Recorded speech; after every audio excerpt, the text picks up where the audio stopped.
नमो नारायण। जय गौ माता, वंदे मातरम। मां भारती को प्रणाम और हृदय से ओम शम शनिश्चराय नमः। प्रिय मित्रों और साथियों, जो कहने जा रहा हूं वो बहुत उपयोगी है और इसमें समझना बहुत जरूरी है। एक खूबसूरत एहसास है जिंदगी, एक खुली किताब है जिंदगी। जिंदगी जरा सही से जी कर देखो, एक अनसुनी हकीकत है जिंदगी। जिंदगी के पास आइए और जीवन का आनंद लीजिए, क्योंकि ये एक अनुभव है मेरा कि इतना सुंदर उपहार परमात्मा का बड़े भाग्य से मिला है आपको। नमो नारायण। मेरे दर्शकों, मित्रों और साथियों, हाजिर हूं आपके सामने वृषभ राशि वालों के लिए फरवरी 2022 का महीना कैसा रहेगा, फलादेश लेकर, राशिफल लेकर, फरवरी महीने का राशिफल लेकर। मित्रों और साथियों, राशिफल पर आऊं, छोटा सा निवेदन है कि सैकड़ों लोग इस बात से जानना चाहते हैं कि दाती महाराज हमारी समस्याओं का समाधान कैसे होगा, और मैं लोगों से बात भी करता हूं। मित्रों और साथियों, 2022 से लेकर 2019-29 तक जिस तरह के घरे योगायोग है, ये एक परिवर्तन का समय है। इस समय में हमें स्वावलोकन और कुछ ऐसे उपाय करने पड़ेंगे जो हमारे भीतर में हमें मजबूती प्रदान करें, हमारा मेटाबॉलिज्म सिस्टम मजबूत हो, हमारा मॉलिक्यूलर सिस्टम मजबूत हो।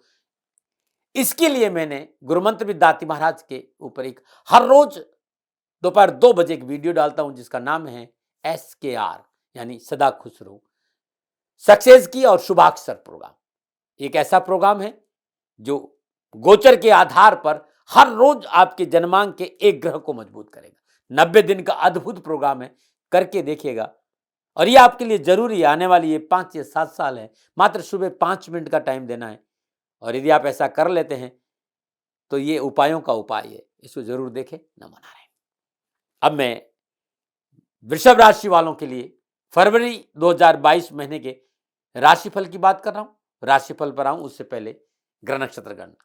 वृषभ राशि वालों के लिए राशि अधिपति शुक्र मंगल के साथ धनु राशि अष्टम भाव में रहेंगे, और शुक्र 27 फरवरी को मकर राशि नवम भाव में संचरण करेंगे।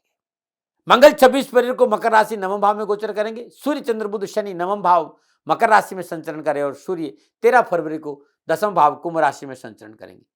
बृहस्पति देव कुंभ राशि दसम भाव में संचरण कर रहे हैं, राहु वृषभ राशि लगन भाव में संचरण कर रहे हैं, और केतु वृश्चिक राशि सप्तम भाव में संचरण कर रहे हैं। यह है फरवरी महीने का ग्रह योगायोग, और इसी आधार पर वृषभ राशि वालों के लिए फरवरी का महीना कैसा रहेगा मैंने फलादेश लिखा है। मित्रों साथियों, ये जो राशिफल है वो चंद्र राशि पर आधारित है, लेकिन गणनाओं में मैंने लगन को भी ध्यान में रखा है, नाम को भी ध्यान में रखा है, तो ये आपके लिए सटीक बने, मैंने प्रयास अच्छा किया है। अब मैं आपसे चर्चा करूंगा वृषभ राशि वालों के लिए शिक्षा, कामकाज, व्यापार, नौकरी, धन और पारिवारिक और स्वास्थ्य के हिसाब से कैसा रहेगा यह महीना विस्तार से। सबसे पहले शिक्षा, विद्यार्थी और युवाओं के लिए फरवरी का महीना शिक्षा और कैरियर की दृष्टिकोण से पंचम भाव का स्वामी बुध नवम भाव में संचरण कर रहा है। पढ़ाई के हिसाब से फरवरी का महीना सफलता का संकेत दे रहा है। मास कम्युनिकेशन, यूपीएससी, मेडिकल के क्षेत्र में अध्ययनरत विद्यार्थियों के लिए परिश्रम का पूर्ण फल प्राप्त होगा। सूर्य बुध शनि का भाग्य स्थान में संचरण वृषभ राशि के युवाओं के लिए लाभ और सफलता का संकेत दे रहा है। आपको सभी प्रकार की शांति, सहजता और सुकून मिलेगा, और आपको अपने कार्य में लाभ मिलेगा।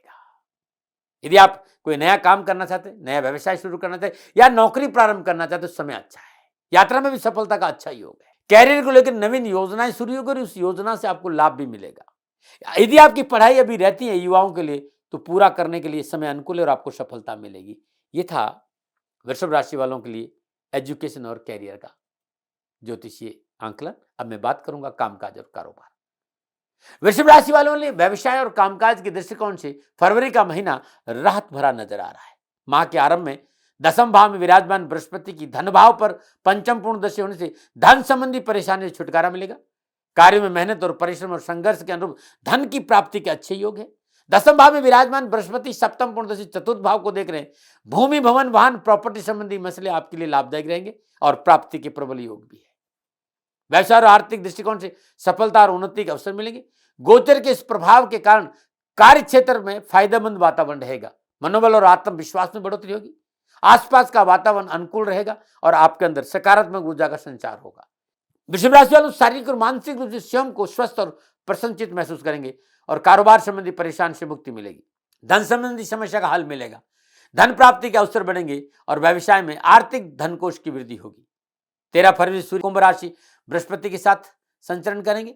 13 फरवरी से लेकर 27 फरवरी तक व्यवसाय में पूंजी निवेश, व्यवसाय विस्तार या आप करना चाहते तो पारिवारिक सदस्यों की रजामंदी बहुत जरूरी, इस पर ध्यान दें। विशेषज्ञों की सलाह बहुत जरूरी है। यदि 13 फरवरी से 27 फरवरी के बीच में व्यवसाय या कामकाज को परिवर्तित कर रहे हैं तो बहुत जरूरी है अपनों का सजेशन और सलाह। यह समय कामकाज और कारोबार को लेकर थोड़ा सा हल्का सा उतार चढ़ाव का संकेत रहा है। अनावश्यक खर्चों में बढ़ोतरी होगी और निर्णय क्षमता सकारात्मक नहीं रही तो परेशानी का संकेत भी नजर आ रहा है, क्योंकि कामकाज और व्यवसाय में कठिन मेहनत और परिश्रम के बावजूद वो परिणाम आपको नहीं मिल पाएंगे जिसका आपको इंतजार है।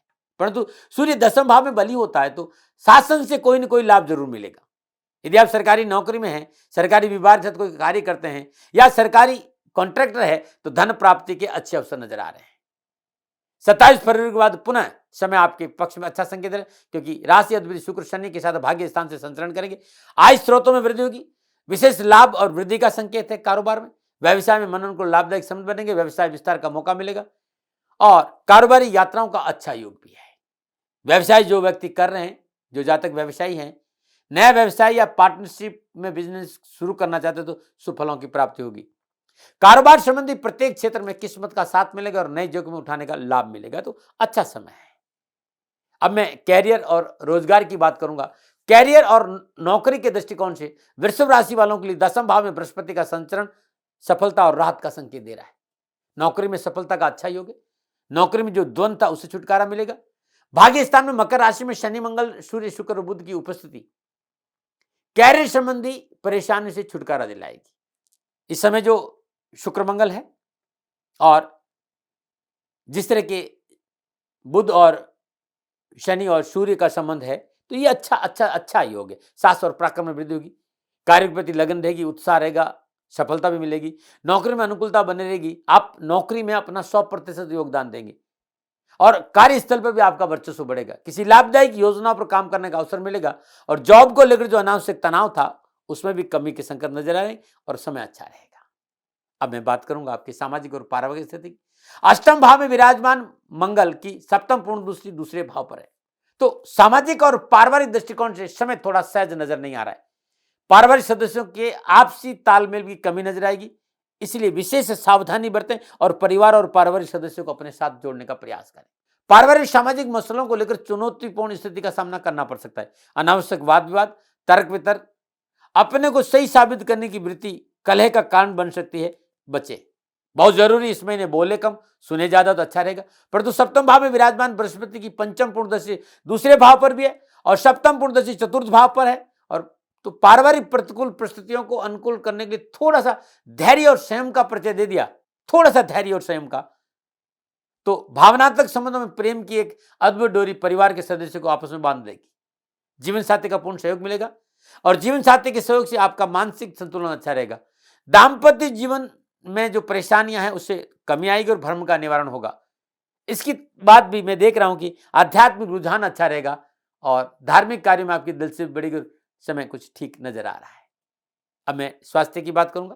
स्वास्थ्य के दृष्टिकोण से भाग्य स्थान में शनिदेव का संचरण और 6ठे भाव के स्वामी शुक्र का 8वें भाव में संचरण और 12वें भाव का स्वामी का मंगल का शुक्र के साथ 8वें भाव में संचरण इस बात का संकेत दे रहा है कि स्वास्थ्य को लेकर इस महीने ज्यादा भयभीत होने की जरूरत नहीं, परंतु अपनी दैनिक दिनचर्या को नियमित रखना बहुत जरूरी।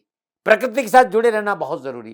प्राकृतिक नियमों को अवहेलना नहीं करे और प्रकृति के साथ रहने का प्रयास करें, क्योंकि सर्दी का मौसम है। खान पान के प्रति सतर्क रहे। विशेष रूप से फूड डाइजेशन जैसी समस्या नजर आ रही है। एसिडिटी है, गैस है, आंतों संबंधी कोई समस्या है, कमर छाती का दर्द है या कोई पुरानी बीमारी है तो चिकित्सा में लापरवाही नहीं बरतिएगा। विशेष क्या है, माता की सेहत को लेकर लापरवाही नहीं बरती। बिना प्रमाण किसी विषय पर टीका टिप्पणी या तनाव का कारण बन सकती है, इस पर थोड़ा सा ध्यान दीजिएगा। बड़बोलापन आर्थिक हानि का संकेत दे रहा है और विवाहिक जातकों के लिए यह समय सावधानी का संकेत है। रिश्तों को सावधानीपूर्वक निभाए तो अच्छा रहेगा। क्या उपाय करें वृषभ राशि वालों? इस महीने हर रोज प्रातःकाल नित्य कर्म स्नान उपरांत शुक्रवार के दिन गाय को अपने हाथ से श्रद्धानुसार ज्वार खिलाए, या तो हर रोज श्रद्धानुसार या फिर शुक्रवार के दिन। ये एक ऐसा उपाय है जो आपकी परेशानी को कम करेगा और आपको लाभ देगा। नमो नारायण। मित्रों और साथियों, ये मेरे विचार थे और लादने का मेरा कोई स्वभाव नहीं था। नक्षत्र गणनाओं के आधार पर मेरा ये आंकलन था, विवाद नहीं, तर्क नहीं, मानो न मानो आपकी मर्जी, सेकंड ओपिनियन का अधिकार आपका था, आपका है, आप ही करेगा। हाँ, मेरे से कहीं भूल हो गई हो, दोनों हाथ जोड़कर क्षमा प्रार्थी हूँ। आप सुखी रहें, स्वस्थ रहें, समृद्धिशील रहें, नमन रहें। राजस्थान का हर व्यक्ति जानता है कि दाती महाराज गायों से बहुत प्यार करते हैं, बेटियों से बहुत प्यार करते हैं। हजारों सैकड़ों बेटियों के लिए, जीवन के लिए मैंने अपना संपूर्ण जीवन दिया है और ये मेरा शौक था, मेरी राष्ट्र की धरोहर थी और ये करना मेरा कर्तव्य और कर्म था। मैं आपको किसी वजह से नहीं सुना रहा हूं, बस खाली बता रहा हूं कि ये मेरा जीवन का लक्ष्य रहा है। मनुष्य हूं और मानव होने के नाते मेरा कर्तव्य है कि मैं अपनी राष्ट्र की सेवा करूं। मैं इस राष्ट्र का नागरिक हूं। 30 सालों से मैं बेटी बचाओ और गौ सेवा में अपना जीवन इस राष्ट्र के साथ लगाया है। वर्तमान परिस्थितियां आर्थिक दृष्टिकोण से मेरी अनुकूल नहीं है। धन नहीं मांग रहा हूं कि मुझे आप पैसे दीजिए, नहीं, पहले भी कभी नहीं मांगा और अब भी मैं नहीं कह रहा हूं और ये मेरा अहंकार नहीं है, क्योंकि धन को लेकर मैं राष्ट्र के सामने कभी नहीं आया था। हमेशा मैंने ये कहा कि साहब सेवा करिए, आप, मैं भी सेवा करता हूं, आप भी सेवा करिए, धन नहीं चाहिए। लेकिन वर्तमान में जो आर्थिक परिस्थिति हैं वो मेरे को ये कहने के लिए मजबूर कर रही है कि सन्निधान गौशाला की गायें दुखी नहीं रहे, इसके लिए मुझे आपका सहयोग चाहिए और सहयोग के लिए मैं स्वयं आपके साथ खड़ा हूं, आपकी समस्याओं के समाधान के लिए। भाई, आप अपनी जन्म कुंडली का अवलोकन कराना चाहते हैं, आप अपनी जन्म कुंडली बनाना चाहते हैं, आपको बहुत सी चीजों की जानकारी चाहिए, तो मैं आपके साथ खड़ा रहूंगा, पूरे साल खड़ा रहूंगा, जब तक जीऊंगा तब तक खड़ा रहूंगा। नंबर आ रहा है, इन नंबरों पर संपर्क करिए, आप मेरे से बात करिए, लेकिन इसकी एवज में गायों के लिए चारे की व्यवस्था कर लीजिए। और इसीलिए मैंने कहा था कि भाई थोड़ा दिन, इस समय मैं परेशानी में हूं और मेरी गायें चारों को लेकर थोड़ी सी परेशान हैं। ऐसा हृदय से आया, लोगों ने कहा कि राष्ट्र आपसे प्यार करता है दाती महाराज, एक बार निवेदन करिए। तो मैं दान नहीं मांग रहा हूं, फिर भी मैं अभी भी, मेरा ये अहंकार नहीं है साथियों, मेरा राष्ट्र सर्वोपरि है। मैं ये नहीं कह रहा हूं, मैं ये कह रहा हूं मैं परिश्रम करूंगा आपके लिए और परिश्रम के एवज में गायों के लिए चारे की व्यवस्था करिए। शनि भगवान आपकी रक्षा करे और आपका जीवन सदा खुशियों से भरा रहेगा, ऐसा मेरा निवेदन। और वे लोग जो सक्षम है, सामर्थ्यवान है और जिन्हें दाती महाराज के ज्योतिषीय समाधान की आवश्यकता नहीं, तो उनको मेरा प्रणाम, क्योंकि बहुत से लोगों को मैंने देखा है पिछले 1 महीने में लगभग 20 से 25-50 लोग ऐसे भी हैं जिन्होंने सन्निधान गौशाला में 2100 रुपया चारा कर दिया है। मैं उन सब के प्रति अपना आभार प्रकट करता हूं और ये सहयोग मैं जीवन भर याद रखूंगा। मित्रों, समय ऐसा है कि मेरी परिस्थिति आर्थिक दृष्टिकोण से अनुकूल संकेत नहीं दे रही है, इसलिए मैंने राष्ट्र से कहा कि सन्निधान गौशाला में परेशानी नहीं चाहिए। सरकार सपोर्ट कर रही है, अपनी सीमाओं में रहते हुए जो सरकार करती है, लेकिन उससे पूरा नहीं पड़ता है, ये आप भी जानते हैं। शासन की अपनी एक सीमा है और अपनी मर्यादा है और शासन के पास और बहुत से काम है, लेकिन फिर भी मैं आप सभी का धन्यवाद देते हुए हृदय से पुनः एक बार निवेदन करना चाहता हूं कि आपको लगता है कि दाती महाराज के साथ सन्निधान गौशाला में खड़ा रहना है, तो नंबर है, जरूर सहयोग करें। मेरा कोई दबाव नहीं है, प्रार्थना थी। ओम नमो नारायण, ओम नमो।